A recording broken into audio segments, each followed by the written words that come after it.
मी सहदेव उन्हाळे, अहमदपूर तालुक्यातील धानोरा येथील शेतकरी आहे। मी गेल्या 2 वर्षापासून या ठिकाणी विविध विषयावर शेतकऱ्याच्या विषयावर आंदोलन करतोय। आम्ही मागणी केली होती की बाबा शेतकऱ्याचं कर्ज माफ करा, शेतकऱ्याला भावांतर योजना द्या, शेतकऱ्यांनी जे नाफेडकर नोंदणी केली आहे त्या शेतकऱ्याला जो नाफेडने खरेदी केली नाही त्या शेतकऱ्यांना मधला जो गॅप आहे 1000 रुपये अनुदान द्या। त्याबरोबरच MRGSचे रोजगार हमी योजनेचे 2023 पासून विहिरीचे आणि गायगोट्याचे बिले मिळाली नाहीत, ते बिले देण्यात यावी। त्याच्यानंतर आम्ही म्हणतोय की ज्या पद्धतीने तुम्ही यांना ज्या संस्था आहेत संस्थांना गाईला 1500 रुपये अनुदान देऊन तुम्ही त्या ठिकाणी देताय तेही शेतकऱ्याला द्या। शेतकऱ्याला 10 गाई सांभाळण्यासाठी 1500 रुपये अनुदान द्या पर गाय।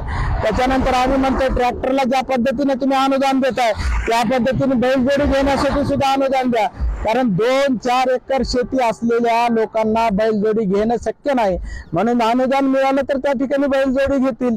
आणि ट्रॅक्टरचं जर बघायचं गेलं तर यावर्षी ट्रॅक्टरचा दुबार पेरणीमुळे एका